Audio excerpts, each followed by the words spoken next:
Que la grâce de Jésus notre Seigneur, l'amour de Dieu le Père et la communion de l'Esprit Saint soient toujours avec vous. Bien-aimés dans le Christ, en ce 19e dimanche du temps ordinaire de l'année B, la première lecture de ce dimanche est une excellente introduction au discours de Jésus sur le pain de vie. Le prophète Élie, fuyant l'hostilité, l'appel à la mort de la part de la reine Jézabel, marche toute une journée dans le désert. Au passage, il a laissé son serviteur à Bir-Sheva et s'est enfoncé dans la solitude de cette terre aride. Il est découragé, il est déprimé et doutant de lui-même. Il craint sa mort, il craint la destruction de sa vie parce que la reine Jézabel a donné l'ordre à la police royale d'abattre Élie. Bien, chers frères et sœurs, Élie est découragé. Nous aussi, parfois, nous sommes découragés devant des situations contraires, devant ceux qui nous promettent la mort, devant ceux qui nous contredisent. Nous sommes découragés, nous sommes dépaysés, nous sommes déprimés. Comme Élie, nous traversons parfois une crise profonde. Chacun de nous, en écoutant cette parole, puisse se revoir en lui-même, faire un examen de conscience. Quand est-ce qu'il a eu une crise profonde? Est-ce qu'il est en train de traverser une crise? Est-ce qu'il est en train de traverser une sécheresse dans sa vie? Tout le monde peut se poser cette question. Bien, chers frères et sœurs, Élie désire maintenant entrer dans les rangs et n'être plus celui qui affronte les adversaires de Dieu. Il veut redevenir comme tout le monde. Il veut faire comme tout le monde. Ce n'est pas possible. Maintenant, il dit, maintenant ça suffit, Seigneur. Parce que je ne suis pas meilleur comme mes pères. Bien, chers frères et sœurs, quand il nous arrive des difficultés, quand il nous arrive des problèmes, parfois nous commençons à reculer. Or que nous avons la mission de témoigner de la vérité, la mission de témoigner de la présence du Seigneur. Ne reculons pas. Évidemment, il s'agit de la tentation d'échapper à notre mission de prophète. Élie a un moment de faiblesse, comme nous autres. Il s'agit en réalité de fatigue personnelle, mais plus encore du désir d'abandonner la lutte en face de la persécution religieuse de son peuple. Il nous arrive d'abandonner la lutte. Il nous arrive de nous décourager. On se dit, mais est-ce que c'est moi qui va transformer ce pays? Est-ce que c'est moi qui vais transformer cette communauté? Est-ce que c'est moi qui vais faire changer des choses dans cette famille? Nous sommes découragés. Mais à la suite du Christ Jésus, nous ne pouvons pas nous décourager. Lui qui est le pain de vie, lui qui nous donne la vie. Bien, chers frères et sœurs, Élie avait été le grand vainqueur des prophètes devant Jézabel. Mais le voilà incapable de mettre un pied devant l'autre. Assis sous un buisson, assis sous un genêt, il souhaite mourir. Comme nous autres, parfois nous sommes découragés.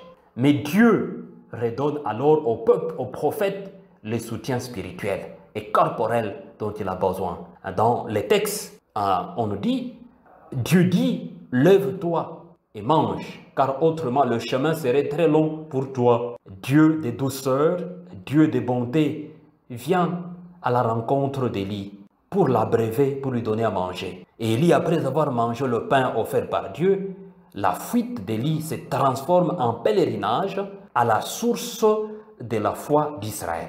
Au pied du mont Sinaï, il découvrira Dieu comme il ne l'a jamais connu auparavant. Dans le souffle d'une brise légère, en Dieu de tendresse, en Dieu d'humilité, en Dieu de bonté. Bien, chers frères et sœurs, nous sommes nous aussi appelés de faire l'expérience de Dieu à travers parfois les découragements, à travers la souffrance, à travers des situations de contrariété.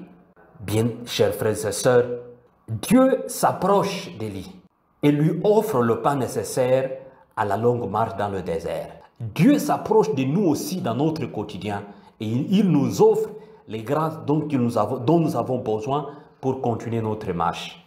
Notre fuite peut alors devenir un vrai pèlerinage, une route qui nous conduit à la source de la vie. Chers frères et sœurs dans le Christ, Élie, nous le savons bien, comme grand prophète, avait été adulé, célébré, craint. Mais les voici maintenant dans une grosse crise et déprimé. Voilà qu'au sein même de la fuite et de la détresse d'Élie, Élie va découvrir un Dieu de compassion. L'ange du Seigneur lui apporte la nourriture nécessaire pour survivre dans sa longue marche en lui disant « Lève-toi et mange, car autrement le chemin serait très long pour toi. » Chers frères et sœurs, Élie y passera 40 jours et 40 nuits jusqu'au mont Sinaï. Notre vie aussi est une marche. Notre vie aussi est un pèlerinage. Et donc nous avons besoin de l'accompagnement de Dieu. Nous avons besoin de Dieu qui marche avec nous. Et ce Dieu qui marche avec nous se révèle clairement dans la part de l'évangile de ce dimanche. Jésus dans l'évangile ajoute lui en disant « Moi je suis le pain de vie. Si quelqu'un mange de ce pain, il vivra éternellement. » Donc Jésus, ce pain vivant qui vient du ciel, il est parmi nous, il nous accompagne. Et pourquoi nous avons peur? Pourquoi nous avons peur de faire le bien? Pourquoi nous avons peur de dire la vérité? Et pourquoi nous voulons nous jeter dans la médiocrité, dans la souffrance inutile? Un chrétien ne doit pas faire comme tout le monde. Un chrétien doit remonter le courant. Un chrétien témoigne de la présence de Dieu. Un chrétien dit la vérité. Bien, chers frères et sœurs, la liturgie de la parole de ce dimanche nous convie justement à contempler ce Dieu de douceur, ce Dieu d'humilité qui est avec nous et qui a pitié de nous malgré nos souffrances, malgré nos détresses, malgré nos contrariétés. Ce Dieu nous accompagne, ce Dieu est avec nous, malgré nous. Bien, chers frères et sœurs, l'expérience des faiblesses, tout le monde peut le faire. Généralement, quand nous sommes malades, nous sommes complètement dépouillés et découragés. Nous attendons par exemple un examen du laboratoire, parfois tout tremblant, quel sera le résultat. Mais Dieu nous console toujours. Dieu nous console parce que c'est lui qui nous guérit. Dieu nous console parce qu'il nous accompagne. Sa parole est toujours une douceur. N'ayons pas peur. Jésus le répète, lui, qu'il est le pain vivant qui est descendu du ciel. Si quelqu'un mange de ce pain, vivra éternellement. Le pain que je donnerai, c'est ma chair, donnée pour que le monde ait la vie. Ayons le courage de dire la vérité, ayons le courage de supporter les épreuves et les contraintes. C'est une manière de donner la vie. C'est une manière de faire la promotion de la vie.